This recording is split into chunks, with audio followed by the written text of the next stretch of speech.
Puji Tuhan, salam sejahtera di dalam kasih Tuhan Yesus Kristus buat Bapak Ibu Saudara semua dimanapun Bapak Ibu berada, khususnya buat keluarga besar GPD El Shaddai Magelang. Saat ini kita akan renungkan firman Tuhan lagi bersama-sama di Renungan 79 yang akan saya ambil dari Kitab Bilangan, karena hari ini bacaan kita sudah sampai pada Kitab Bilangan pasal yang pasal yang kelima sampai pasal yang keenam, dan saya akan mengambil beberapa ayat dari pasal yang kelima, yaitu pasal pertama sampai ayat yang pertama sampai ayatnya yang keempat di dalam Bilangan 5 ayat 1 sampai ayatnya yang keempat yang akan saya bacakan berkata demikian. Bilangan 5 ayat 1 sampai ayatnya yang keempat. Tuhan berfirman kepada Musa, "Perintahkanlah kepada orang Israel supaya semua orang yang sakit kusta, semua orang yang mengeluarkan lelehan, dan semua orang yang najis oleh mayat disuruhnya meninggalkan tempat perkemahan. Baik laki-laki maupun perempuan haruslah kau suruh pergi keluar ke tempat perkemahan,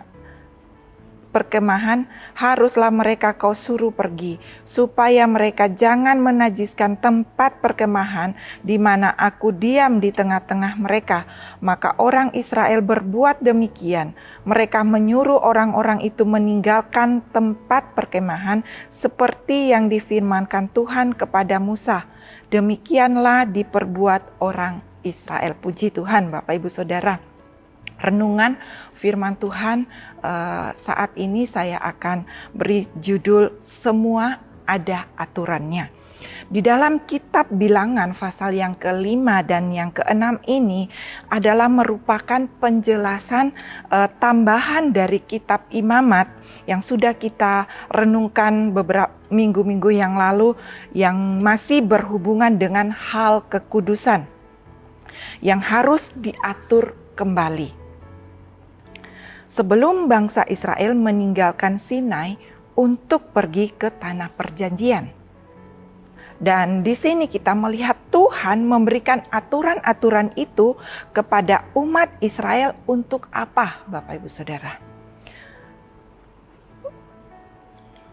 Tuhan memberikan aturan-aturan ini kepada umat Israel untuk mereka lakukan. Supaya apa? Supaya mereka dapat menjaga kekudusan hidup mereka dan jangan sampai mereka melakukan kesalahan yang fatal. Jangan sampai mereka melakukan kesalahan yang lebih parah lagi sehingga mereka tidak dapat menikmati dan tidak dapat meraih janji-janji yang Tuhan sudah berikan kepada mereka. Nah, Bapak Ibu Saudara yang kekasih di dalam Tuhan, kalau kita melihat dan perhatikan di pasal yang kelima kitab Bilangan ini, secara khusus ada 3 hal yang dicatat sebagai peraturan-peraturan yang harus diperhatikan lagi oleh umat Allah. Dan kalau kita perhatikan di pasal 5 ini ayatnya yang pertama sampai ayatnya yang keempat tadi yang sudah kita baca, di mana berbicara tentang bagaimana umat Israel harus meninggalkan kecemaran, harus meninggalkan kenajisan hidup mereka. Dan ini berbicara tentang bagaimana umat Allah harus meninggalkan segala bentuk dosa dalam hidup mereka. Sebab firman Tuhan berkata di dalam Amsal 28 ayatnya yang ke-13, saya akan bacakan Amsal 28 ayatnya yang ke-13 berkata demikian. "Siapa menyembunyikan pelanggarannya tidak akan beruntung, tetapi siapa mengakuinya dan meninggalkannya akan disayangi." Nah, Bapak Ibu Saudara, Allah sangat membenci dosa dan Allah sangat tidak suka akan dosa. Karena apa? Kita tahu bersama Allah adalah suci, Allah adalah kudus. Dan kalau kita membaca di dalam 1 Yohanes 3 ayatnya yang keempat, di sana berkata demikian. 1 Yohanes pasalnya yang keempat, setiap orang yang berbuat dosa melanggar juga hukum Allah, sebab dosa ialah pelanggaran hukum Allah. Nah, Bapak Ibu Saudara, setiap aturan hukum-hukum yang diberikan kepada kita, Allah menginginkan supaya kita melakukannya. Itu sebabnya semua yang Tuhan berikan itu ada aturannya. Dan setiap kehidupan kita itu harus mengikuti aturan yang Tuhan mau sebagai umat-umatnya. Nah, Bapak Ibu Saudara yang kekasih, yang kedua yang aturan yang harus diperhatikan oleh umat Allah adalah di ayatnya yang ke-5 sampai ayatnya yang ke-10. Di sana berbicara tentang penghapusan dosa terhadap sesama. Yang berbicara tentang pengampunan terhadap sesama.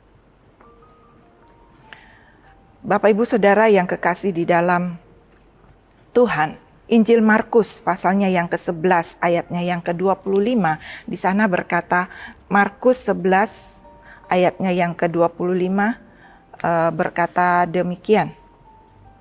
Dan jika kamu berdiri untuk berdoa, ampunilah dahulu sekiranya ada barang sesuatu dalam hatimu terhadap seseorang, supaya juga Bapamu yang di surga mengampuni kesalahan-kesalahanmu. Berbicara tentang pengampunan, Allah yang sudah mengampuni kita, Allah yang sudah mengasihi kita, Dia menginginkan kehidupan kita juga sebagai orang yang percaya kepada Tuhan, agar supaya ketika kita menghadap Tuhan, Allah yang kudus, Allah yang suci, Allah menginginkan supaya ada pengampunan dalam kehidupan kita.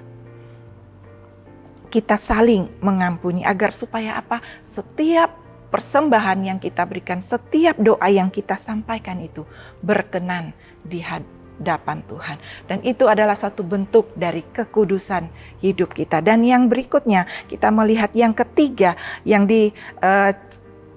dicatat sebagai peraturan yang harus diperhatikan oleh umat Allah adalah meninggalkan hidup ketidaksetiaan terhadap pernikahan. Pernikahan anak-anak Tuhan. Dan dan ini berbicara tentang perceraian, di mana Tuhan tidak menginginkan adanya perceraian dalam setiap pernikahan, dalam setiap rumah tangga. Dan dalam Injil Markus pasalnya yang ke-10, ayatnya yang ke-11, Injil Markus 10 ayatnya yang ke-11, di sana berkata, lalu katanya kepada mereka, barang siapa menceraikan istrinya lalu kawin dengan perempuan lain, ia hidup dalam persinahan terhadap istrinya itu.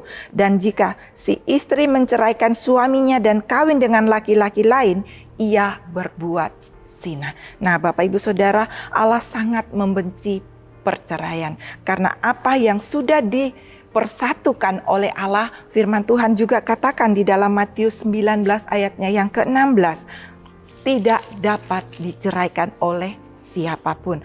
Matius 19 maksud saya ayatnya yang ke-6, di sana saya tidak akan bacakan lagi, tetapi kita tahu bersama apa yang sudah dipersatukan oleh Allah, tidak ada seorang pun yang dapat menceraikannya.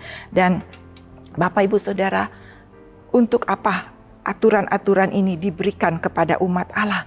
Aturan-aturan ini diberikan kepada umat Allah supaya Allah dapat tetap tinggal di antara umatnya dan memberkati mereka. Allah akan memberkati kehidupan kita umat-umat Tuhan kalau kita mengikuti setiap aturan, karena setiap aturan, setiap kehidupan umat Tuhan ada aturannya. Dan hal ini sangat penting bagi kehidupan kita juga sebagai umat Allah, sebagai jemaat GPDI El Shaddai Magelang, Israel rohani yang hidup di akhir zaman, untuk kita dapat perhatikan dalam setiap kehidupan kita, dalam kita menjalani hidup ini, mengiring Tuhan, menantikan kedatangan Tuhan yang kedua kali, untuk supaya kita dapat memperhatikan dan mempersiapkan diri kita. Agar supaya apa? Supaya ketika kita berjumpa dengan Tuhan, Tuhan menemukan kesucian hidup kita. Tuhan menemukan kekudusan Allah itu ada dalam hidup kita. Di dalam kita mengiring Tuhan, perjalanan hidup kita tidak akan sia-sia. Dan Bapak Ibu Saudara, kalau kita merenungkan firman Tuhan ini dan melihat situasi dunia di hari-hari ini, begitu sangat tercemar oleh dosa. Dan aturan-aturan yang Tuhan sudah berikan, setiap aturan yang ada, itu ada banyak dilanggar oleh manusia. Dan dengan peristiwa yang Tuhan izinkan bagi kita dunia hari-hari ini, dengan adanya virus COVID-19. Dan kalau saya merenungkan secara pribadi dan melihat keadaan dosa yang ada dalam dunia ini, Tuhan memang izinkan untuk memperingatkan kita, supaya kita dapat mempersiapkan diri kita, supaya kita dapat memperbaiki hidup kita dengan waktu, kesempatan yang Tuhan masih berikan buat kita, untuk mencapai janji keselamatan yang Tuhan berikan bagi setiap orang yang percaya kepada Dia.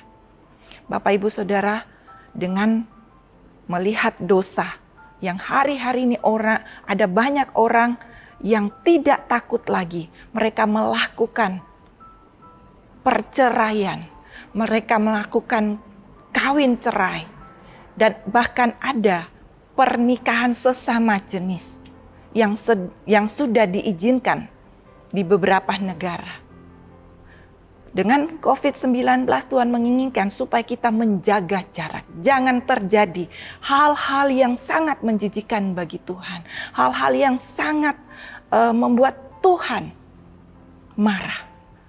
Dan buat setiap aturan yang Tuhan sudah berikan, segala sesuatu aturan yang Tuhan berikan bagi kita, mari kita mau memperhatikan hidup kita sebagai umat-umat Allah. Dan lewat kehidupan kita sebagai umat-umat Allah yang melakukan aturan-aturan yang Tuhan berikan, kita boleh menjadi teladan bagi mereka yang belum percaya kepada Tuhan, yang masih hidup dalam Tuhan, dan membawa mereka untuk hidup di dalam kekudusan. Dan puji Tuhan, kiranya renungan firman Tuhan ini menjadi berkat bagi kita semua untuk kita dapat mengikuti semua aturan yang Tuhan berikan dalam hidup kita di dalam firman-Nya. Dan mari Bapak Ibu Saudara, kita mau berdoa supaya Tuhan menolong kita untuk kita dapat melakukan setiap standar firman Tuhan yang sudah Dia berikan bagi kita. Bapa yang ada dalam sorga, saat ini kami bersyukur kepada Engkau, berterima kasih buat kemurahan Tuhan, kasih Tuhan yang begitu besar dalam hidup kami. Engkau mengingatkan kami lagi bahwa segala sesuatu yang ada dalam kehidupan kami, semuanya ada di dalam aturan-aturan-Mu. Terima kasih banyak Tuhan. Engkau baik bagi kami, kasih setia-Mu untuk selama-lamanya, dan kesetiaan-Mu tetap turun-temurun. Tuhan, Engkau penyayang dan pengasih, Engkau panjang sabar dan berlimpah kasih setia bagi kami semua Tuhan. Terima kasih banyak Bapa dalam surga. Terima kasih, biarlah firman-Mu dalam hidup termeteraikan di dalam setiap hidup kami. Roh Kudus yang akan menolong kami dan selalu mengingatkan kami dan menuntun langkah-langkah perjalanan hidup kami. Di dalam nama Tuhan Yesus Kristus. Haleluya. Amin.